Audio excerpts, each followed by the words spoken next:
Bienvenue chez Women, le podcast sans filtre qui s'intéresse au sujet de la femme, du sport à la santé pelvienne, en passant par des sujets souvent méconnus et parfois tabous. Au micro, Laura, Lise, kiné spécialisée dans le sport, mais aussi dans la santé pelvienne de la femme. Ici, dans ce podcast, on va échanger ensemble, on va clarifier, vulgariser, casser des mythes autour des spécificités de la femme. Bonne écoute. Bienvenue dans ce nouvel épisode de podcast. Aujourd'hui, on reçoit Laura Landero, qui est une de nos collègues kinés. Et aujourd'hui, on va parler grossesse, sport et peut-être un peu de postpartum aussi. Laura, est-ce que tu veux bien te présenter de la manière dont tu souhaites ? Ouais, et du coup, moi, je m'appelle Laura et je suis kiné en France depuis 10 ans. Et surtout, j'accompagne la femme. Et là, depuis 3-4 ans, je me suis beaucoup plus spécialisée à accompagner la femme enceinte et en postpartum. Et là, du coup, je suis actuellement enceinte de 9 mois. Donc, Le terme est prévu pour quand ? le 28 décembre. Ok, Bon, donc c'est vraiment très un peu estimé, mais on verra. Donc là, pour resituer, on est le 10 décembre. Donc Laura a la gentillesse de venir passer un temps avec nous. Et quand même, t'as l'air hyper en forme. Ouais, en vrai, je suis contente. Je ne peux pas me plaindre. J'ai vécu une très bonne grossesse avec des petites choses que je vais vous raconter. Mais globalement, j'ai eu la chance et du coup, je ne peux pas me plaindre. Ok. Dis-nous, qu'est-ce que tu pratiques comme sport ? Est-ce que tu avais tendance à être pas mal active ou pas spécialement, avant la grossesse déjà ? Ouais. Avant la grossesse, je faisais la course à pied. Ok. C'est le sport que j'adore. Ok. Je faisais en moyenne 4 fois. Je courais 4 fois la semaine. Ok. Soit je courais 4 fois, ou soit je faisais 3 fois et un renfo, en fonction aussi de la période et de la course que j'ai préparée. Ok. J'ai couru moi-même, en fait, toute seule, mais j'ai fait aussi de l'athlé. Ok. Donc, ça veut dire 1 ou 12 séances à la semaine sur piste. Et Tu courais environ combien de kilomètres par semaine pour ça nous donne une idée ? ça dépend. En moyenne, on peut dire j'étais peut-être à 40, 30, 40 en moyenne. Ok. Après, ça dépend si je faisais un prépa spécifique, peut-être j'ai augmenté un peu plus. Mais non, j'étais plutôt 40. La dernière course que tu as fait, c'était quoi ? C'était à Rennes, les 5 km. Je ne sais pas si c'était Tourencourt ou Marathon Vert, un des deux, je ne sais plus lesquels. 7 octobre, donc j'étais enceinte de 7 mois. Ah, Ok. trop chouette. Mais après, je vais vous raconter, c'était pas du coup vraiment une course, mais c'était un peu galère pouvoir la faire. Ok. Ah ouais. Et avant ta grossesse, quand tu dis que tu faisais des prépas, sur quel dossard tu t'alignais ? J'ai fait entre 10 km et marathon. J'ai fait juste un marathon. Ok. Mais vraiment, la distance que je préfère en course, c'était les semi-marathons. Ok. Ouais. Chouette. Et du coup, raconte-nous un peu ces 5 km à Tourencourt à tes 7 mois de grossesse. Ouais, donc en gros, j'ai pu courir pendant mes 5 premiers mois de grossesse sans problème. Ok. Donc Après, tu aménageais, enfin tu t'as pas trop aménagé. Tu continues à faire quoi, 30 bandes par semaine ? Comment tu t'es organisée ? Non, je me suis organisée différemment par rapport à des facteurs externes. C'est-à-dire, j'avais les premiers trimestres, c'était dur pour moi au niveau fatigue, donc pas de nausées, etc. Mais par contre, je me sentais vraiment fatiguée. Ok. Donc moi, par exemple, en tant que kiné, des fois, j'ai finissais à 18h30, 19h.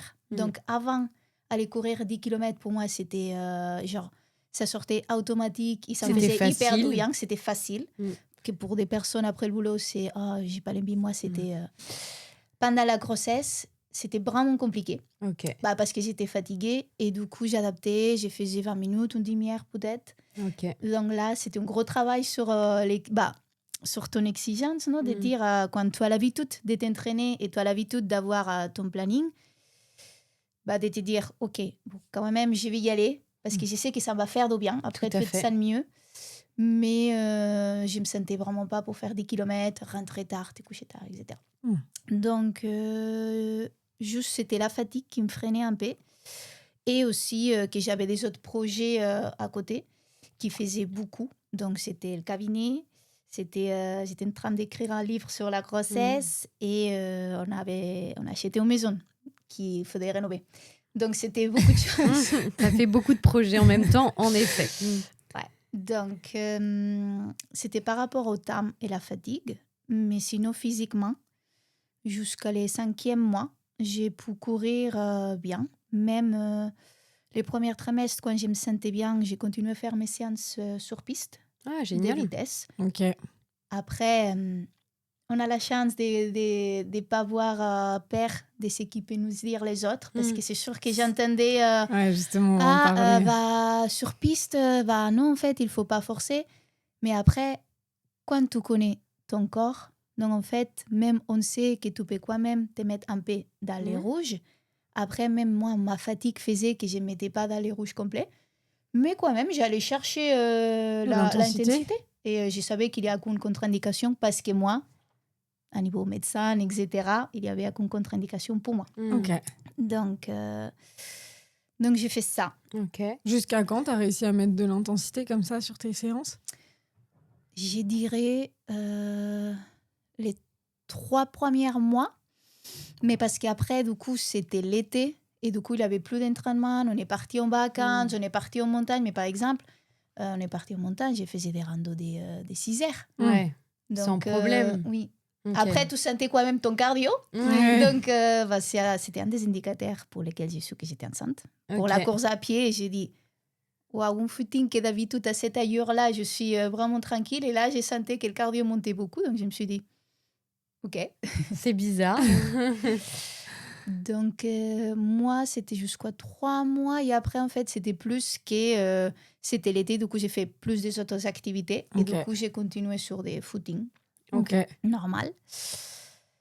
Et à partir des 5e mois, j'avais l'énergie. En plus, c'est ça, c'était le 2e trimestre. Je me sentais hyper bien. J'avais plus d'énergie. Mais physiquement, du coup, j'ai commencé à avoir des douleurs. Des douleurs un peu à niveau abdominal, un peu de pèse inter à niveau périnée. Ok. Donc, ça me tenait au cœur continuer. Du coup, j'ai mis des choses en place pour pouvoir continuer la course jusqu'à 7e mois. Donc, j'ai testé course à pied marche. J'ai réduit beaucoup la distance. Ok. Genre, je ne pouvais pas faire plus de 5 km. Même, j'ai presque arrêté. Et j'ai repris, OK, en essayant de faire 2 km, 3 km, tu vois, vraiment progressif. Parce que c'était vraiment au début nickel. Et après, j'avais des douleurs. Ok. Passé 5 km, tu sentais que tu avais des douleurs après 5 km? Ouais, même fin 4, 5e, j'ai senti que là, ça commençait. Et du coup, de toute façon, j'avais l'objectif, ça me tenait au cœur de pouvoir faire les 5 km à Rennes. Donc, de toute façon, j'ai senti déjà c'était compliqué pouvoir y arriver. Donc, j'écoutais mon corps. Donc, en fait, à la minimum que j'avais des gènes, peut-être j'avais prévu ce jour-là pouvoir faire 4 km. Et à 3 km, j'avais mal. Tant pis, je m'arrête. Oui. Des jours, j'avais prévu faire un peu moins. Et en fait, j'étais bien. J'ai poussé un peu plus. Et des jours que j'avais prévu faire plus, peut-être tout au début, j'avais un gène. Du coup, tant pis, j'ai rentré et j'ai fait un rien fou. Ok. Donc, c'est vraiment l'adaptation. Vraiment au ressenti. Ouais, on n'a pas le choix. Et du coup, quand tu disais que tu avais continué à faire de l'intensité, de l'athlé, et que tu as dit que tu avais été bien entourée, qu'il n'y avait pas de contre-indication, comment ont réagi, tu vois, tes collègues d'entraînement à l'athlé, l'entraîneur, comment ça a été reçu? Est-ce que tu as entendu des choses ou Alors, du coup, au début, forcément, les 2-3 premiers mois, peut-être tu le dis pas. Ouais. Parce que du coup, peut-être tu le dis à tes vraiment proches, Oui. mais tu n'as pas encore l'envie de l'annoncer à tout le club. Donc, les personnes ne savaient pas. Et du coup, une fois là-dessous, j'avais aussi prévu un trail de 14 km avec les clubs, justement. Et du coup, j'ai profité là pour les dire. Et c'était la bienveillance quand même. Donc, tout le monde était content, mais du coup, tout le monde, ah non, mais va pas trop vite, non? Tu voyais que c'est ses propres croyances au père qui te les met sur toi. Ouais. Donc, je pense que c'est vraiment important de que toi-même, tu es sereine et que tu dis, je sais que là, j'ai aucune contre-indication, que je peux le faire et de ne pas écouter ce qu'ils te disent les autres parce que moi, je n'ai pas trouvé j'ai trouvé la bienveillance. Par contre, c'est ses pairs. Donc, je comprends qu'ils ont peur parce qu'ils n'ont pas la bonne information ou parce qu'à l'époque, c'était différent. Mais du coup, j'ai trouvé que tu dois faire un travail sur toi dès que ça ne t'influencie pas. Parce que même moi, en étant professionnelle, ça faisait des années que j'accompagne des femmes enceintes, j'ai regardé la littérature, je sais que je pouvais. Mais quand même, quand ton bébé, c'est une chose que tu découvres et il y a quelqu'un d'autre qui te dit « Ah bah, mais faites attention, machin, peut-être force pas trop, t'es pas trop fatigué, ça va pas être... » Donc même là, même si tu es sûr de toi, ça te remet un petit peu... Ça remet. Bah oui, parce que tu dis... Il y a toujours ici, il y a quelque chose. Et si je fais une bêtise, je ne vais pas me culpabiliser, tu vois. Donc, c'est vraiment de faire un travail. C'est pas facile, même si tu sais que c'est safe et qu'en plus, il y a énormément de bénéfices. Il y a énormément de bénéfices. Donc, mais ça peut te mettre le doute. Il y a toujours un petit doute. Après, ça ne m'a jamais empêché. Mais il y a toujours une petite seconde de plus de doute en sécurité. Tout à fait. Et qu'est-ce qui pouvait te dire quand tu disais qu'il te transfère un peu les peurs, qu'est-ce que tu as pu entendre et que du coup, on a beaucoup qui vont se retrouver sûrement dans ce que tu vas dire. C'est quoi les phrases qu'on t'a dites que tu as le plus retrouvées Bah surtout, c'était ça. C'était faites attention, ne fais pas trop. On ne pousse pas trop. Oh, bon, vas-y, tranquille. Oh, plus de choses comme ça, tu vois. Pas des...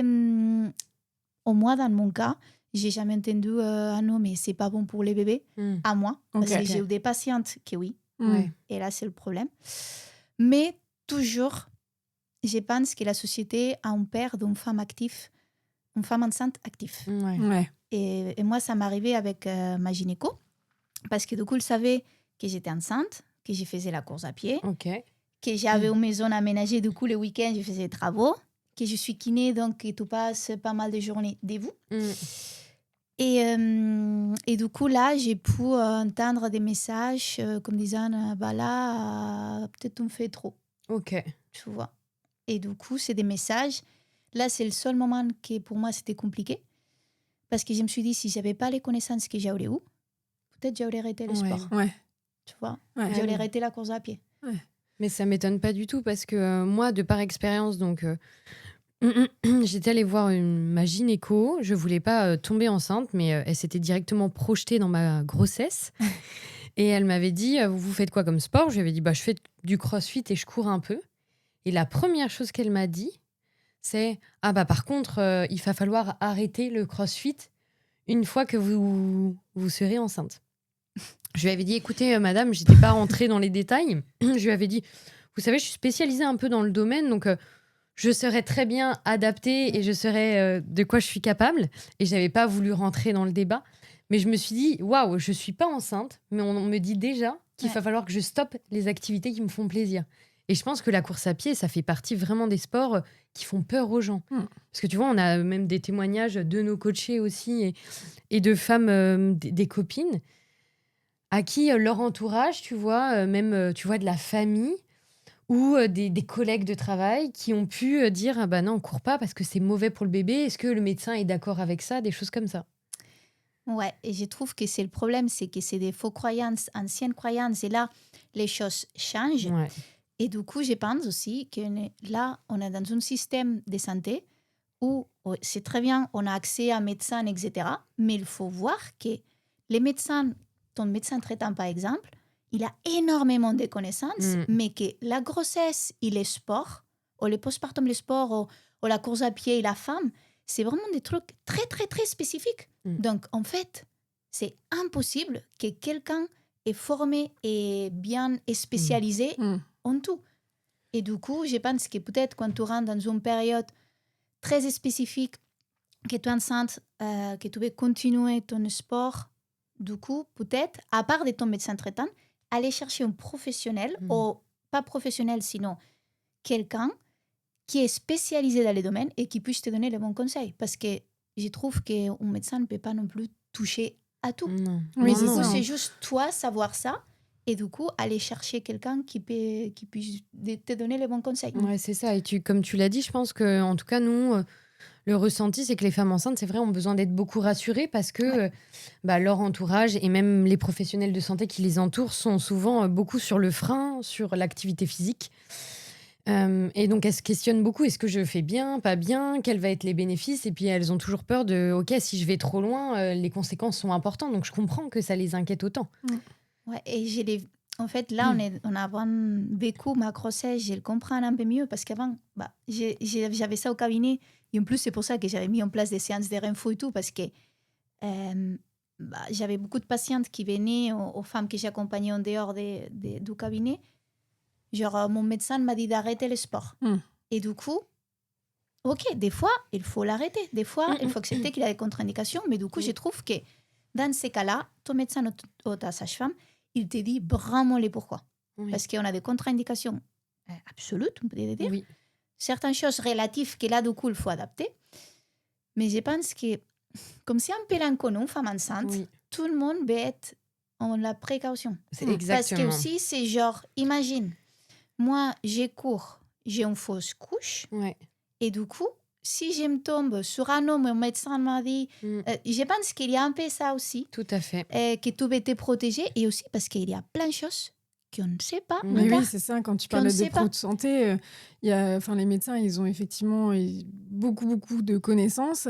Mais malheureusement, comme je pense que les recommandations aussi ont évolué, il y a leurs croyances et il y a le principe de précaution un peu par rapport à ce que tu disais. Du coup, ils ne sont pas forcément assez formés, ils n'ont pas forcément assez de connaissances. Et du coup, ils préfèrent se dire, repose-toi, stop. Alors qu'en fait, on connaît les bienfaits de l'activité physique sur la femme enceinte et sur le Et c'est nourrisson. recommandé, totalement. Et c'est justement carrément recommandé de continuer l'activité physique enceinte. Tout à fait. Et beaucoup de femmes enceintes, ils n'arrivent pas à faire l'activité qui c'est recommandée. C'est-à-dire qu'ils se fait beaucoup moins. Bon, déjà, beaucoup de femmes enceintes, sinon global. Mais du coup, je trouve dommage, et c'est pour ça qu'on est là, je pense, qu'on veut faire un peu encourager la femme enceinte à bouger.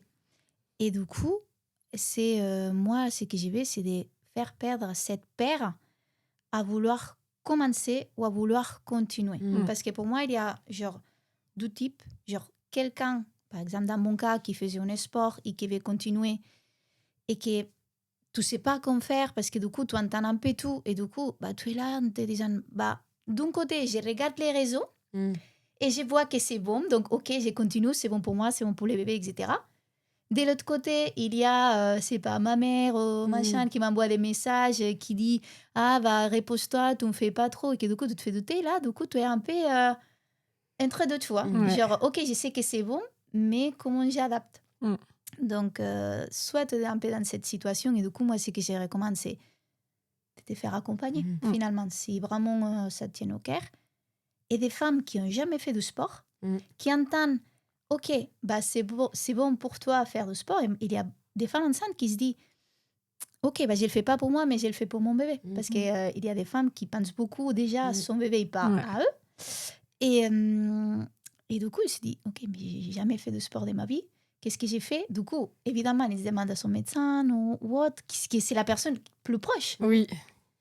Et peut-être, les conseils, c'est pas marge, etc. Mais c'est pas assez, on pourrait les pousser plus et du coup de dire, en fait, même si tu n'as jamais fait de sport, si tu le fais avec quelqu'un qui t'accompagne bien, tu peux vraiment commencer à mettre un peu d'intensité, tu vois.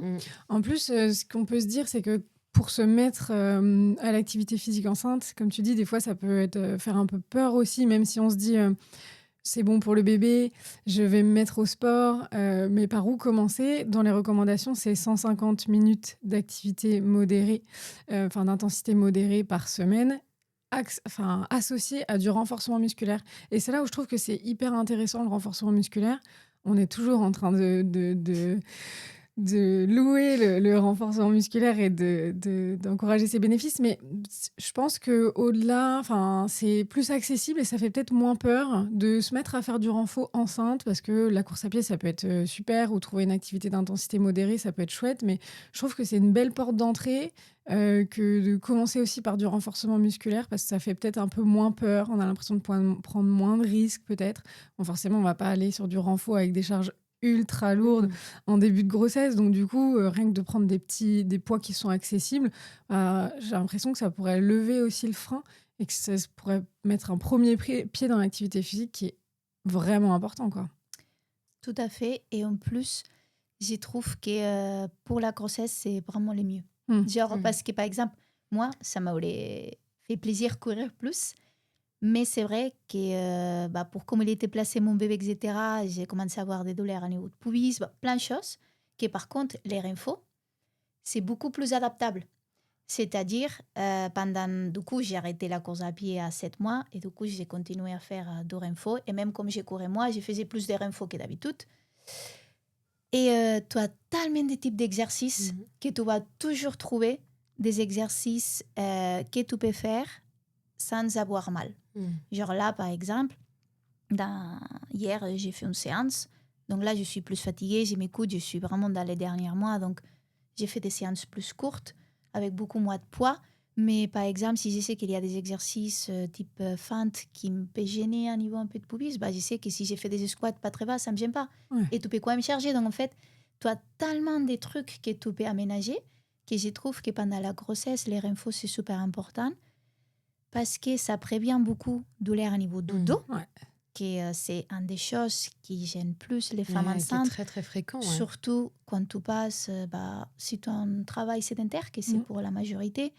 Donc déjà, ça te fait, ça diminue les risques. Je ne veux pas dire que si tu fais des renfos, tu auras pas mal au dos. Ça diminue les risques. Mais pour moi, surtout, l'important, c'est que tu travailles pour ton postpartum, quoi. Parce qu'en gros, il te dit, cherche pas trop, parce que ça, j'ai l'entendu, avec les déménagements et tout, et tous les cartons et tout, mais surtout, cherche pas, porte pas. Et en fait, tu dis, OK, pendant la grossesse, je cherche pas, je porte pas, mais tu te retrouves à accoucher, et toi, un bébé de minimum 3 kilos à peu près, OK, peut-être tu dois faire des portages toute la journée, donc tu le portes toute la journée, et que quand on voit les femmes enceintes à 6 semaines, ils viennent avec son bébé, mais avec son cosy, avec les sacs à linge, avec machin, qui viennent hyper chargés, genre au moins 7 kilos. Donc, si tu fais des renfos pendant la grossesse, ça aide à ton corps et à ton périnée à supporter les poids après. Et ça, on n'y pense pas. Et pour moi, c'est pour ça que c'est le plus important aussi, faire du sport pendant la grossesse. Ouais, totalement. Qu'est-ce qui t'a fait dire qu'il était temps d'arrêter la course à pied ? Écouter mon corps et du coup avoir des gènes tendance à douleur. Okay. C'est-à-dire, pour les comparer un peu en blessure, quand tu cours, par exemple, tu peux commencer à sentir un mini-gène qui te dit il y a quelque chose qui ne va pas. Donc, soit tu écoutes ton corps, soit tu continues. Par contre, avec une grossesse, peut-être j'étais plus attentif. Donc, j'ai senti des petits gènes et du coup, au début, c'était OK, si c'est un gène entre 1 ou 2 sur 10, ça va, j'adapte, etc.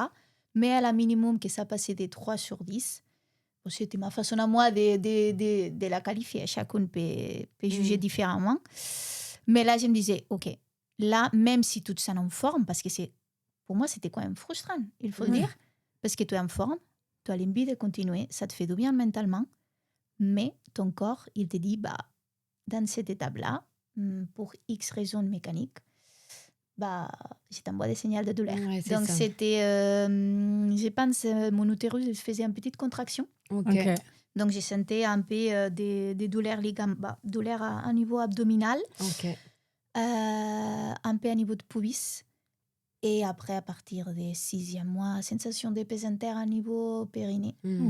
Donc là, c'était tout des signaux qui me disaient, en fait... ça commence à être et trop. Du coup, peut-être c'était à 4e kilomètre, j'ai senti ça, j'ai arrêté et j'ai marché. Et du coup, ça passait tout de suite.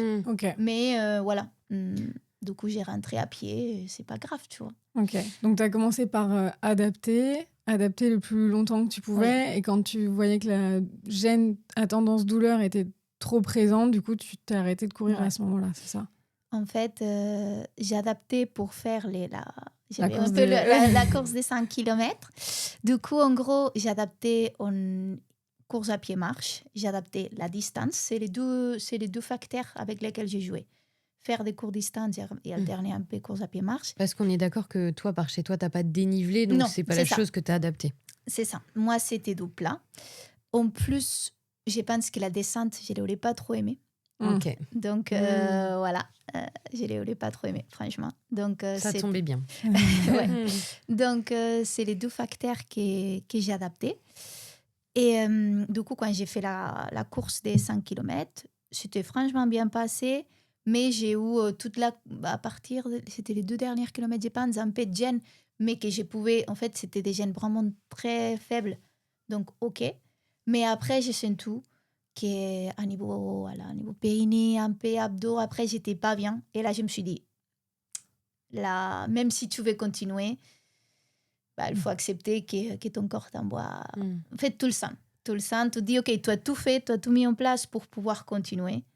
Et là, tu arrives un peu au bout. Du coup, c'est comme ça. Ton corps, il t'a dit que jusqu'à là. Après, ça, c'était mon cas à moi. Oui. J'ai des copines qui, à 7 mois, elles peuvent continuer à courir sans aucune douleur. Et c'était ça que moi, en tant que femme qui aime bien courir, c'était difficile pour moi. Ouais, c'était Ouais. frustrant. De me dire, tu aurais pu courir jusqu'à la fin. En fait, il n'y a pas de contre-indication.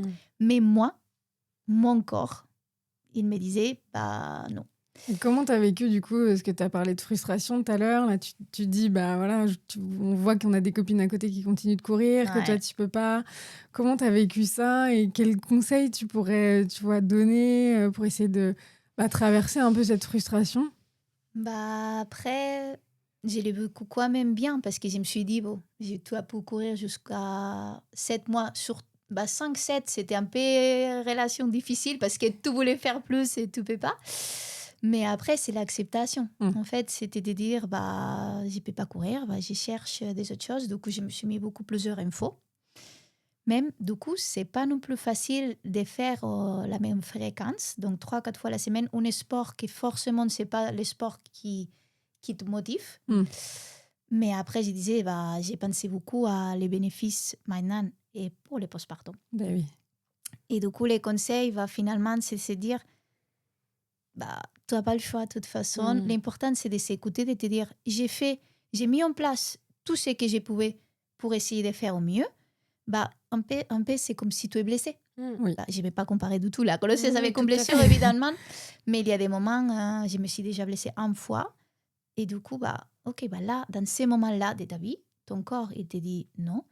D'ici 3-4 mois, tu vas pouvoir. Oui, c'est le temps d'une période donnée en plus, parce que tu as une deadline de l'accouchement, et puis tu sais que tu vas pouvoir reprendre après, et puis peut-être dans de meilleures conditions, plutôt que si tu avais forcé, et puis que tu avais été un peu au-delà de tes capacités.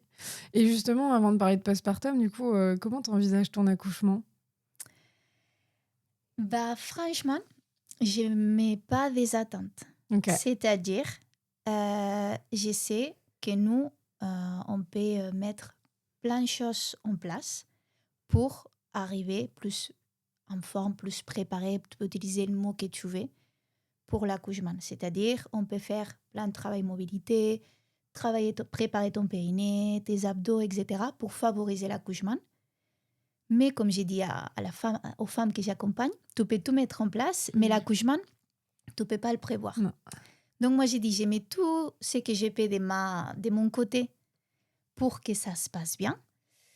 Mais finalement, ça va se passer comme ça va se passer. Après, j'ai choisi accoucher à parenthèse. Donc c'est une filiale physiologique, donc un accouchement sans péridurale. Parce que je vais me donner le choix de vraiment pouvoir être dans les mouvements, dans les libertés, etc. Mais je ne vais pas à dire, ah non, absolument, il faut que je finisse là, parce que peut-être ça se passe quelque chose que je ne peux pas contrôler, soit pour moi, pour le bébé, et peut-être ça finit, et je ne vais pas mettre des paires, mais je pense qu'il faut mettre des mots. Peut-être ça se finit avec une césarienne. Et du coup, il faut juste que je me suis dit, moi, j'ai prévu cette chose-là. J'aimerais bien que ça sorte comme ça, mais en fait, on ne peut pas le contrôler. Donc, si ce n'est pas comme ça, c'est OK aussi. Et je trouve que de faire maintenant ce travail-là, c'est important parce que sinon, après, on a beaucoup de déceptions. Parce qu'il y a beaucoup de femmes qui se disent, je veux que ça sorte comme ça, je me suis beaucoup préparée sur ça. Et nous, on peut avoir ce problème parce que même moi, comme vous accompagnez des femmes enceintes, que quand ils prennent un accompagnement, ils cherchent quand même certains résultats pour les choses. Donc, pour moi, c'est un message important à dire on essaie de faire ça. OK, tu veux ce type d'accouchement-là, on peut le préparer, on peut tout essayer de mettre en place. Mais peut-être finalement, ça ne se passe pas comme tu voulais. Ouais, je trouve ça vachement important de le dire, d'appuyer là-dessus, parce que on décide pas de tout et puis aussi de pas culpabiliser, quoi. Même si les femmes qui nous écoutent ou que nous on accompagne, elles mettent tout en place pour que ça se passe bien le jour J, il y a toujours, il peut y avoir des aléas. Et en fait, faut pas se dire que tout ce qu'on a fait, ça a servi à rien, puisque tu le disais, le renfort, l'activité physique, ça aura des bienfaits pour après, pour le postpartum. Donc peut-être que l'accouchement ne se déroule pas forcément comme prévu initialement dans le projet de grossesse, mais qu'il faut être OK avec ça et qu'en fait, tout ce qu'elles ont fait avant, ça sera constructif pour la suite, quoi. Exactement. Et après, c'est ma vision à moi. Mais je trouve que tout le monde se fixe comme... En fait, par exemple, la grossesse, c'est un marathon et l'accouchement, c'est la ligne d'arrivée. Et pour moi, en fait, je ne le vois pas comme ça. Pour moi, tout ce que j'ai mis en place, c'est pas pour préparer l'accouchement, sinon c'est pour préparer mon postpartum. Ouais. Parce que pour après... pouvoir marcher les 2 jours après le marathon. Parce que tu vois, je trouve que tout le monde, c'est l'accouchement, parce que ça peut faire peur. Voilà, c'est un gros événement, mais on n'en parle plus de ce qui vient après. Donc en fait, là, je me dis, OK, donc tout ce que j'ai fait, même si l'accouchement, ça se passe comme j'aurais pu vouloir ou pas, tout ce que j'aimais là, les réinfos, les faits d'être actif, les faits de me préparer aussi à savoir qu'il y a des choses qui ne se passent pas comme tu veux, ça va m'aider au postpartum. Parce que là, peut-être on sort un peu du sujet, mais le fait d'avoir une dépression postpartum ou comment tu vis ton postpartum, c'est hyper lié à comment ça se passe ton accouchement. C'est-à-dire, si ton accouchement, ça se passe comme tu voulais, beaucoup moins de probabilités de faire une dépression ou d'avoir un postpartum compliqué. Mais si tu t'avais fixé que tu voulais ça et que finalement ça se finit avec une césarienne et tu t'as pas préparé mentalement à dire peut-être ça se passe pas comme ça, c'est là que ça peut être compliqué. Donc c'est pour ça que je trouve important à communiquer là-dessus. Complètement. Là, on approche du coup de ton terme. Est-ce que tu aurais fait des choses différemment pendant ta grossesse, ou est-ce que tu as des choses que tu avais des croyances qui maintenant sont plus présentes Après, je ne peux pas le choisir, mais j'avoue que ça tombait dans une période où j'ai eu beaucoup de projets. Okay. J'ai eu beaucoup de projets, donc j'ai eu pas mal de fatigue et de charges mentales. Donc, comme j'ai dit, les cabinets, les livres, plus la maison.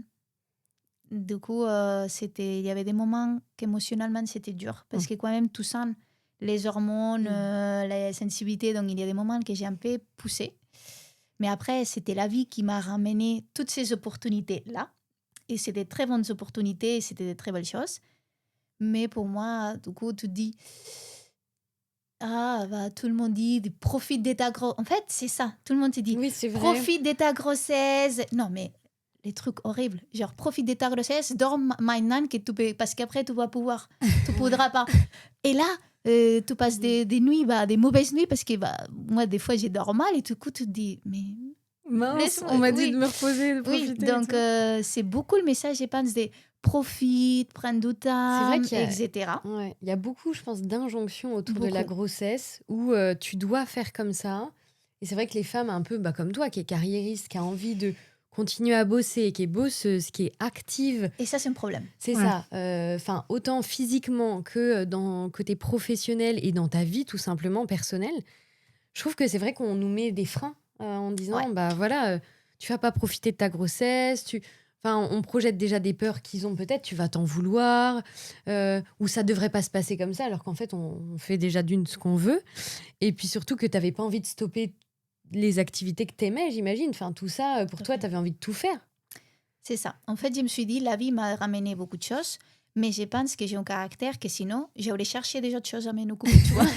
Donc, on pourrait être comme ça avec Lise. Non, mais je pense qu'on n'en parle pas assez. On est une partie peut-être des femmes qui on aime beaucoup faire beaucoup de projets. Donc, moi, c'est ça qui s'était compliqué un peu dans la grossesse, être confrontée avec même des formations que j'ai fait, de dire c'est vraiment important de prendre temps pour toi, de lâcher prise, d'être pas tout le temps dans l'activité, dans l'action, etc. C'est beaucoup d'énergie de stopper, etc. Quand toi, tu as un caractère différent, bah, des fois, c'est compliqué. Et du coup, moi, c'est que je me suis dit, genre, finalement, c'est moi de penser, OK, c'est quoi pour moi bien profiter de la grossesse? C'est quoi que j'ai envie à faire en tant que personne? Et du coup, je l'adapte. Donc, par exemple, hier, j'étais en train de faire un truc sur Insta. Peut-être d'ici 12 semaines, j'accouche. Il y a beaucoup qui diraient, ah ben non, mais le dernier mois, il faut être dans l'oxytocine. Et moi, je le dis aussi. Mais pour moi, c'est pas une obligation. Je le fais parce que ça me fait plaisir. Donc, en fait, il faut que toi, tu trouves ton équilibre. Surtout si tu es une femme qui aime bien le sport, qui aime bien entraîner. Tu peux entraîner. Tu peux t'entraîner jusqu'au le dernier jour si ton corps les tolère. Mais du coup, d'abord faire un travail sur soi, de dire, OK, c'est quoi que je vais, c'est quoi pour moi être bien ou dans ce que j'ai besoin. Et du coup, si tu es une personne très active, que tu as beaucoup de projets, bah, du coup, tu sais que tu vas être confronté un peu avec le fait qu'il te dit, ah non, il faut arrêter, il faut être dans les calmes. Mais pour moi, peut-être c'est pas faire une séance de yoga que je trouve mon calme, c'est faire de l'info, tu vois. Donc, je trouve ça vachement intéressant. Ce que tu dis, c'est de se dire, oui, peut-être qu'il faut profiter de sa grossesse, mais en fait que chaque femme se pose la question de comment moi je profite de ma grossesse, qu'est-ce qui me ferait plaisir. Et puis au lieu de se dire, bon, bah, je me lance pas dans ces projets-là parce qu'on m'a dit de profiter, de me reposer, de dormir, parce qu'après, je dormirai pas, mais de se dire... bah, peut-être que je peux faire les deux et mener les projets et t'accorder un peu de temps pour toi en disant ça, je sais que ça me fait plaisir. Je le fais à certains moments, je sais pas, une fois par semaine, une fois par mois, ou quand même, t'as ce temps pour toi pour profiter, et puis, mais de faire des choses qui te font du bien à toi. Et ça veut pas dire d'abandonner tes projets à côté, quoi. Tout à fait. Je trouve que c'est un super conseil. Parce que je trouve qu'on romantise un peu trop la grossesse. C'est mon opinion. Peut-être il y a des personnes qui ne sont pas d'accord avec moi. Mais en fait, c'est une période de ta vie et que finalement, chaque femme, comme tu dis, doit l'adapter à comme elle a l'envie. Et du coup, de ne pas rentrer dans une classe, de dire, OK, bah, comme tu es enceinte, c'est ça. Parce que moi, ma façon de profiter de la grossesse, ce n'est pas la même que celle d'un autre. Et du coup, voilà, même la grossesse et l'accouchement. Je pense qu'il y a beaucoup de... Voilà, une espèce de nuage, une espèce de truc, et peut-être toi, tu ne rentres pas dans cette case-là, quoi. Je suis entièrement d'accord, parce que j'ai l'impression que, tu vois, il y a plus en plus de femmes qui osent prendre la parole, ou des femmes aussi n'ont pas aimé être enceintes. Oui. Et de dire qu'en fait, c'est OK, on n'est pas tous...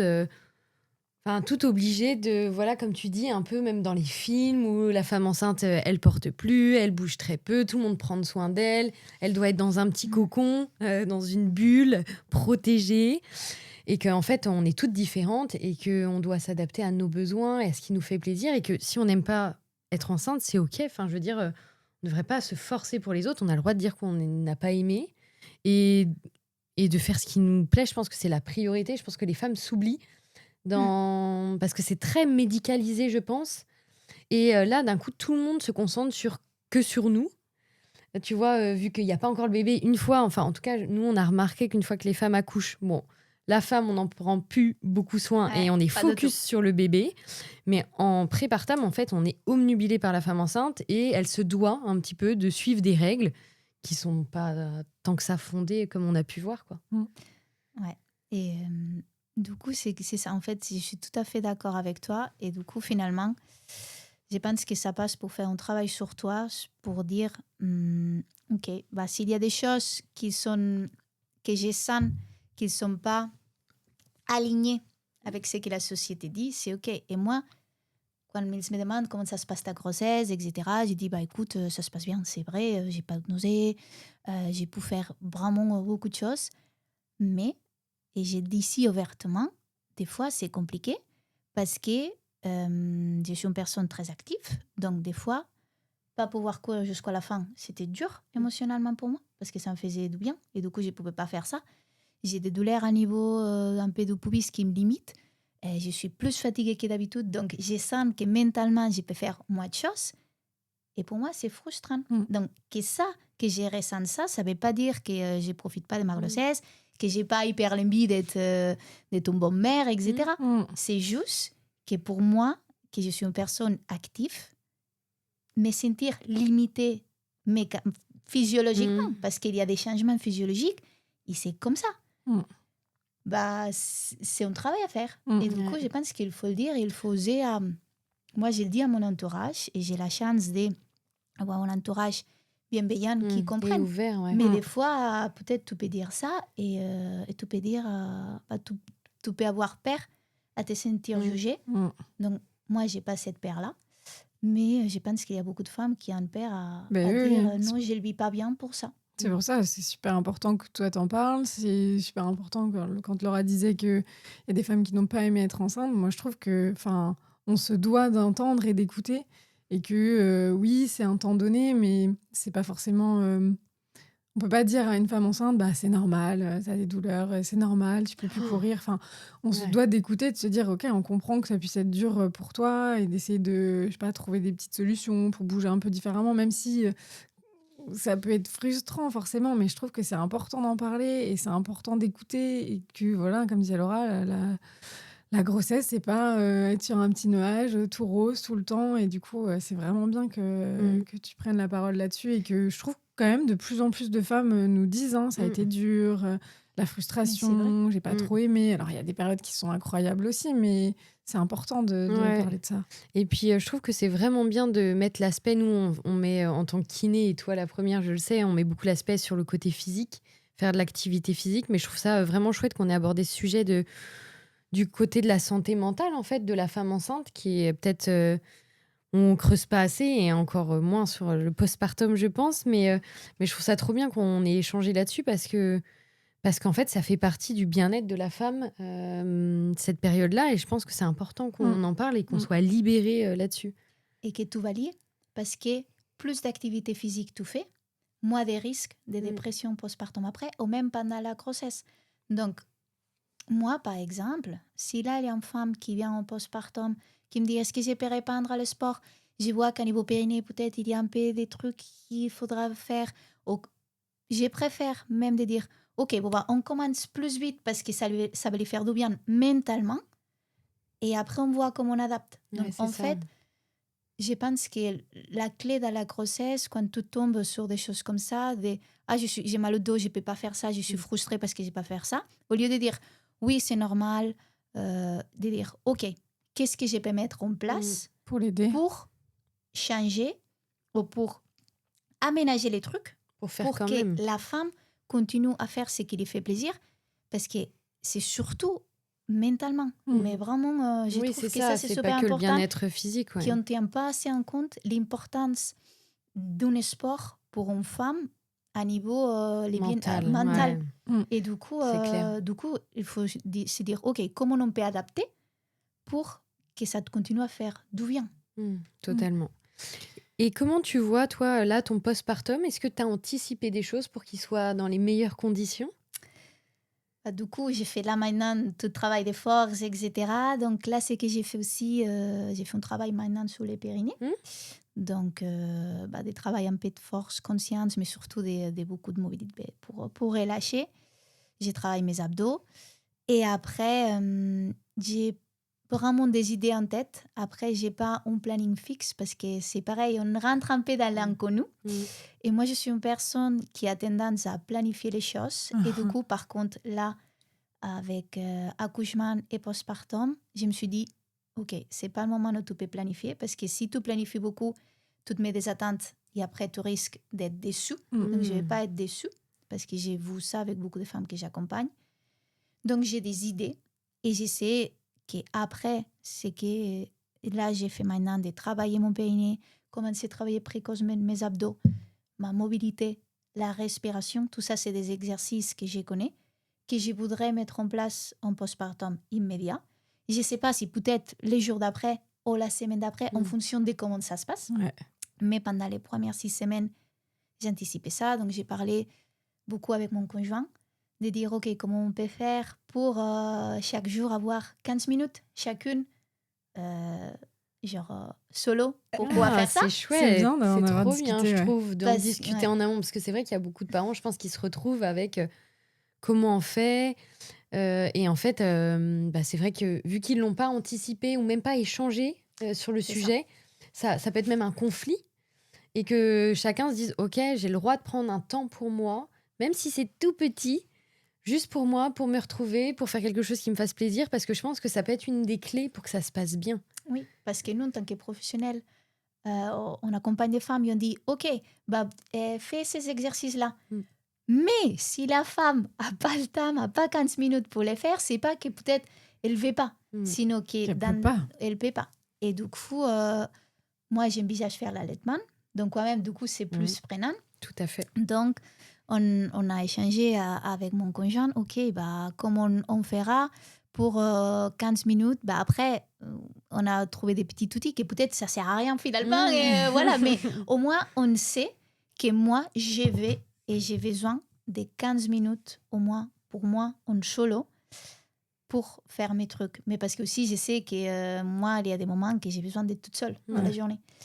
Et du coup, c'est ça qu'on essaie d'anticiper, mettre en place. J'essaie de tout mettre en place pour pouvoir avoir du temps pour moi, pour récupérer un peu à niveau travail corporel. Ok. Ok. Et c'est quoi alors les petits tips pour que tu puisses avoir 15 minutes là quelles sont vos idées Après, on ne s'est pas lancé parce que là, du coup, avec des déménagements, etc., mais déjà d'avoir pas mal de repas de prêts. Ouais. Mais en fait, surtout, c'est l'idée de, OK, si j'ai un bébé que j'allaite, c'est moi qui va lui donner à manger. Mm. Mais du coup, que c'est ton ou ta partenaire, du coup, qui s'occupe, par exemple, de faire les courses, de préparer à manger, de que la maison elle est propre. Mm. Donc, en fait, toi, si tu as un bébé, en fait, les premières semaines, tu t'occupes plus quand même du bébé que toutes les autres choses. Évidemment, tu vas aider. Mais que c'est plus l'autre personne, en fait, que l'autre personne s'occupe plus de la mère. Mm. Et que du coup, dans des moments où le bébé il dort, ou il peut être dans ses bras, avec des portages, etc. Parce qu'il n'y a pas juste toi qui dois le porter. Tu peux mettre en place des portages, etc. Et du coup, que tu profites de ces moments-là pour avoir du temps pour toi. Pour avoir du temps. Ouais. Mais du coup, toi, tu te dégages beaucoup plus de certaines choses, même limite. Pourquoi pas que les premiers moments, vous, que peut-être les nuits, c'est toi qui fais moi la nuit. Ouais. Donc, que l'autre personne prenne plus de place dans toutes les autres tâches. C'est trop Ok. bien. Moi, en tout cas, je trouve que juste de communiquer Ouais. là-dessus et Exactement. de commencer à échanger, je pense que c'est vraiment important pour même si on est un peu dans la difficulté, on en a parlé et que chacun va comprendre l'intérêt pour l'autre et que vous allez essayer de jouer en équipe et d'essayer d'optimiser un peu pour que chacun ait un moment pour lui et pour souffler.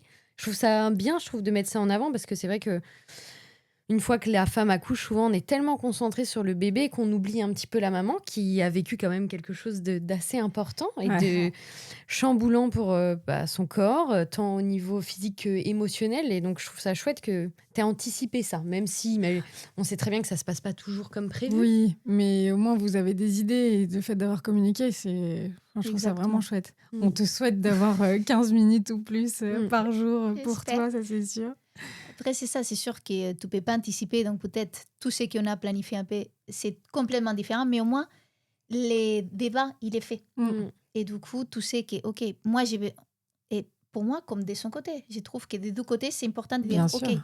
qu'est-ce que tu as besoin? Et même se dire, OK, il y aura des moments qu'on sera très fatigué. Qu'est-ce que tu as besoin? Un de l'autre. Est-ce que tu as besoin de bienveillance? Est-ce que tu as besoin de certaines choses? C'est chouette. Ouais. Pour au moins savoir, OK, toi, dans cette situation de fatigue, quoi tu as besoin et moi, c'est que j'ai besoin, pour déjà mieux comprendre l'autre. Parce que c'est sûr que dans un couple, c'est des moments que tu vas, peut-être tu es dans l'inconnu, tu es dans la fatigue. Donc, voilà, après, on verra. Hein. Oui, mais c'est chouette Ouais, déjà, c'est vraiment je chouette. trouve que d'avoir échangé là-dessus. Et c'est aussi important, comme on disait, je trouve que là, le podcast tourne beaucoup vers ça et c'est trop, trop bien de parler de santé mentale parce que en fait, ça a une place tellement importante pour la femme et dans cette partie de sa vie. Parce qu'il y a tellement de femmes qui, nous, on le voit d'expérience, qui vivent mal cette période-là. Donc c'est trop, trop chouette, je trouve, tout ce que tu as pu amener là. Merci beaucoup. Donc les tips, c'est avant l'accouchement quand même de parler un peu, d'anticiper le postpartum, c'est un bon tips que tu partages là, de se trouver du temps pour toi, mais aussi du coup pour, le ou la conjointe. Est-ce que tu as d'autres conseils, sur lesquels tu voudrais vraiment insister, que tu voudrais partager, que ce soit pendant la grossesse ou un peu pour le postpartum? Est-ce que tu as des choses en tête que tu voudrais partager? Alors, surtout, s'écouter, Ouais. pas être exigeant avec soi-même, Mmh.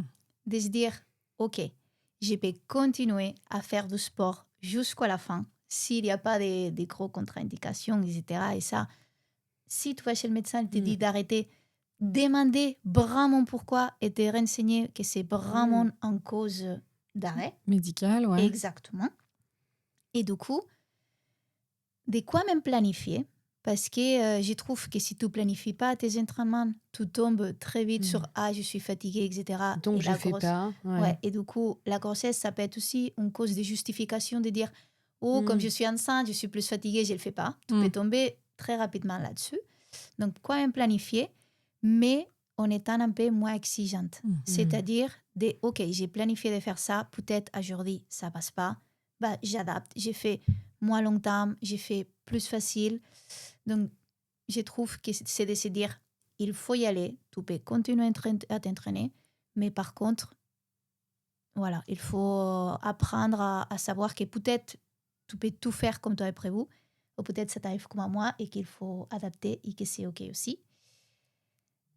Donc, à niveau de grossesse, ça, à niveau d'accouchement, de te dire, OK, tu peux avoir ton idée et surtout que tu ne prépares pas ton corps juste pour l'accouchement, sinon que tu le prépares pour l'après, pour pas vivre l'accouchement si ça se passe pas comme tu voulais rêver, pour ta santé mentale après. Parce que moi, j'en vois vraiment beaucoup qui lui pas bien et que du coup, je me trouve en kiné, que je les accompagne en postpartum, qui vont pas bien. Et du coup, moi, c'est pas mes compétences à les accompagner là-dessus, mais on peut faire un gros travail d'anticiper.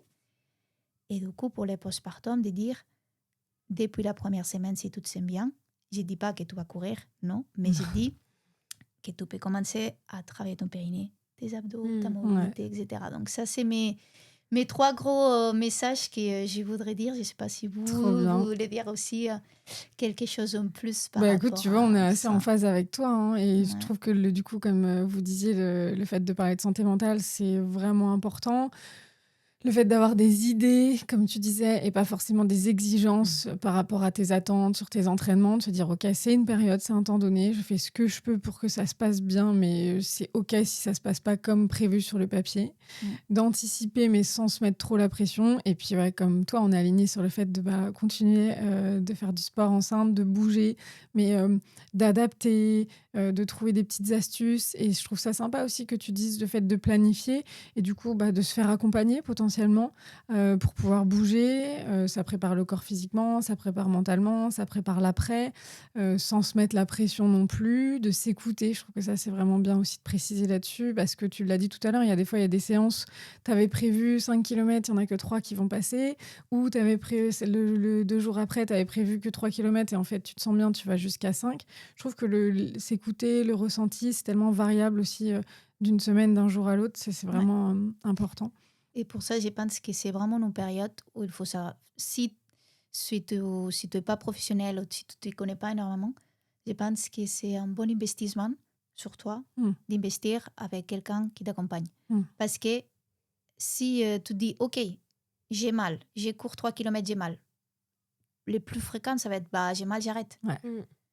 Et je fais rien d'autre, quoi. Voilà. Donc, en fait, nous, parce qu'on a la chance pour notre métier de savoir de savoir trouver des solutions. Mais si tu as mal pendant la grossesse, c'est pas que tu dois arrêter, c'est trouver une solution. Et du coup, je trouve que si tu veux continuer jusqu'au maximum à faire ton sport ou autre activité, c'est là l'importance de dire, OK, j'ai investi avec quelqu'un qui m'accompagne et qui du coup, c'est adapter mes entraînements, parce qu'il y a des fois que tu ne sais pas adapter. Et je trouve que ça peut être un bon cadeau, par exemple, parce que on n'a pas rentré, je ne veux pas rentrer avec tout l'argent que tu peux arriver à dépenser pour des trucs bébés. Genre avant, mais je me disais, mais là que tu commences à voir vraiment acheter des trucs. En fait, finalement, tu peux être vraiment dans juste acheter les trucs nécessaires et peut-être chercher d'occasion, etc. Ou tu peux vraiment dépenser beaucoup d'argent, franchement.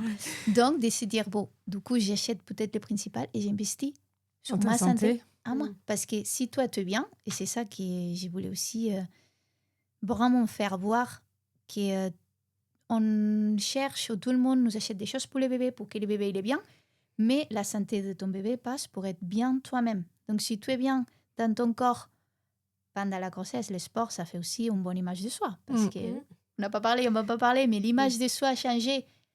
C'est un sujet aussi compliqué. Ben oui. De penser à comment ça à ton corps, de voir que ton corps change, que machin. Si on travaille aussi, et j'ai qu'une gêne à dire, bah, c'est quand même des choses que nous, avant que mère, on est femme. Et tu dois t'aimer dans ton corps de femme. Et ton corps de femme change. Et le sport, la relation avec le sport, le fait de sentir que tu continues à te sentir forte, ça peut aider aussi à accepter tous ces changements-là.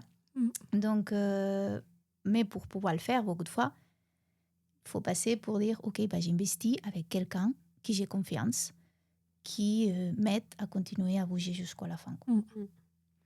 Très Ça, bon on valide. message. Ouais, on valide totalement. Bah, merci beaucoup, Laura, pour cet épisode. Merci à vous d'être restés jusqu'au bout. Où est-ce qu'on peut te retrouver sur tes réseaux ? Alors, du coup, j'ai 2 comptes Insta qui sont presque pareils. Je suis plus active en Espagne, mais je vais mettre plus en France. Du coup, en France, c'est Mamsana, les Guillaume Bala. Comment tu dis en français ? Tiré du bas. Tiré du bas, kiné. Ok. Et du coup, j'en ai parlé un peu, mais j'écris aussi pendant ma grossesse un livre. Après, c'est plutôt un guide pratique de comment pouvoir te maintenir actif pendant toute ta grossesse et l'accouchement. Et du coup, en fait, en gros, c'est un peu comme on a dit dans ce podcast. Moi, mon objectif, c'est vraiment d'encourager la femme à bouger, la rassurer de que tu peux faire du sport enceinte, donner des tips de comment tu peux l'adapter, en parlant depuis des contre-indications, etc. Mais aussi, du coup, je parle vraiment un peu plus des sujets de préparer ton corps à l'accouchement, etc. Donc, plus aussi, je rentre plus dans les détails. Mais aussi, j'ai mis dans les livres en partie des vidéos où j'explique un peu pour que, en fait, c'est vraiment petit pour que ça se lit vite parce que moi, quand j'étais enceinte, les soirs, j'ai pas envie de lire des gros trucs. Donc, vraiment un truc simple avec des vidéos aussi pour qu'ils puissent commencer à préparer son périnée, ses abdos et un peu des routines d'exercice pour que c'est vraiment un peu perdre à la paire à faire tout ça. Donc, il peut les trouver sur Amazon aussi. Et le livre s'appelle « Guide pour une grossesse et un accouchement en mouvement ». Trop bien. Voilà. On va mettre les informations en description et on en profite aussi pour vous dire qu'on a travaillé sur un e-learning donc, qui est à destination des coachs, mais pour du coup, les coachs qui nous entourent, pour, comme on a parlé d'accompagnement, tu vois, on voulait aller un peu plus loin dans le partage de connaissances pour que les coachs puissent continuer à accompagner les femmes enceintes, que ce soit du coup pendant la grossesse, mais aussi pour le postpartum, parce qu'il y a plein de fois où les rééducations sont terminées et que les coachs se retrouvent avec des femmes qui viennent d'accoucher récemment. Et tu l'as dit tout à l'heure, c'est tellement important pour leur santé mentale de continuer l'activité physique. Donc, elles viennent dans les cours et c'est génial. Mais il y a certains coachs qui disaient... Voilà, être un peu, pas vouloir faire d'erreur, un peu comme on a dit tout à l'heure sur la grossesse et les conseils. Donc du coup, voilà, on a créé un e-learning pour que vous puissiez les accompagner au mieux et on va aussi vous mettre toutes les informations en description. Eh ben, merci les filles pour cet épisode. Merci encore à tout le monde et on se retrouve... merci à vous pour l'invitation. Avec plaisir. On se retrouve au prochain épisode.